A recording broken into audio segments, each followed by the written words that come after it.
précisons d'abord que les femmes ne sont pas exemptes de cette critique, parce que souvent, pour asseoir leur légitimité, elles ont aussi besoin d'adopter ce type de discours. Mais alors, pour revenir sur votre question sur une parole plus féminine, on pense que cette parole plus féminine pourrait gagner en clarté parce qu'elle n'aurait plus besoin d'asseoir sa légitimité sur une scientificité supposée. L'économie veut oublier qu'elle est une science sociale pour prétendre au statut de science dure. Du coup, il existe une véritable dérive techniciste dans notre discipline et une fascination pour les modèles mathématiques qui trop souvent n'accouchent que d'une souris et n'apportent rien en fait à la résolution des problèmes du monde. Je trouve que quelqu'un comme Thomas Piketty le dit très bien dans son dernier livre Le Capital au XXIe siècle. Alors je le cite, les économistes ne sont pas sortis de leur passion infantile pour les mathématiques et les spéculations purement théoriques et souvent très idéologiques au détriment de la recherche historique et du rapprochement avec les autres sciences sociales. Ce qu'on peut peut-être ajouter, c'est que cette dérive techniciste que nous évoquons dans l'avant-propos de notre livre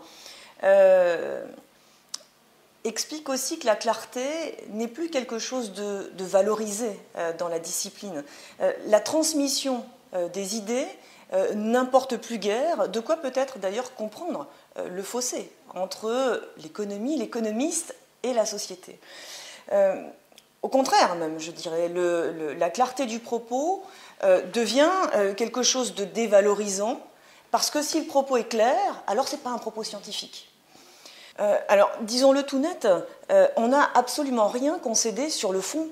Une zone monétaire optimale est une zone monétaire optimale et on ne va pas changer la substance du concept sous prétexte qu'on écrit un livre d'économie pour les femmes. On ne vide pas le concept de sa substance, on l'amène autrement. Outre cette phrase féminine dont on a parlé tout à l'heure et qui nous permet, on l'espère, de créer une connivence avec la lectrice, mais qui dit comme cela semble sans doute très impalpable, eh bien, il y a quelque chose de beaucoup plus palpable dans notre démarche, dans la forme de notre ouvrage. Ce sont les chapeaux qui ouvrent chacun de nos chapitres, qui constituent des points d'entrée dans les sujets que l'on traite. Ces chapeaux interpellent la lectrice, l'invitent à entrer dans le sujet traité par une question qu'elle se pose, car précisément, on est parti de questions que l'on se pose toutes et face auxquelles les femmes se sentent souvent démunies. Alors, par exemple, eh bien, en matière de logement, dois-je acheter ou louer ? En ce qui concerne la banque, un sujet cher à la finance pour tous, mon banquier gère-t-il bien mon argent ? Comment concilier travail et vie de famille ? À quoi sert l'Europe ? Est-ce que je vais devoir travailler plus longtemps avant de pouvoir prendre ma retraite ? À partir de ces questions qui impliquent la lectrice, notre démarche a aussi consisté à élargir progressivement l'angle de vue pour faire cerner la dimension globale du problème.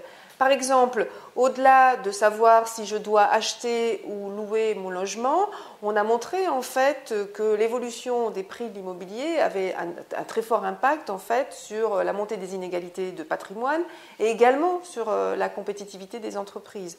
Autre exemple, au-delà de savoir si mon banquier gère bien ou non mon argent, il y a bien sûr la contribution des banques à l'instabilité financière et les conséquences dramatiques que cela peut avoir sur l'ensemble de l'économie. Voilà. Alors, c'est aussi ce passage micro-macro, qui est d'ailleurs une des spécificités de notre discipline économique, qu'on a essayé d'accomplir de manière progressive et pour que les femmes puissent mieux s'approprier en fait, le sens de notre matière. Comment traduire l'économie en girlish ? Voilà. Et je pense que c'est vrai, comment traduire l'économie en girlish ? S'il y a si peu de livres d'économie pour les femmes, je crois qu'il n'y en a pas, je pense que c'est le premier, c'est parce que jusque-là, eh bien, on parle de la boîte à outils de l'économiste. L'économie a été faite par les hommes, pour les hommes.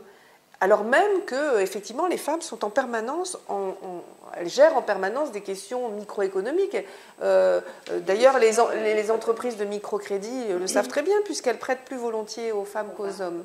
Oui. Donc elles connaissent bien l'économie, la microéconomie.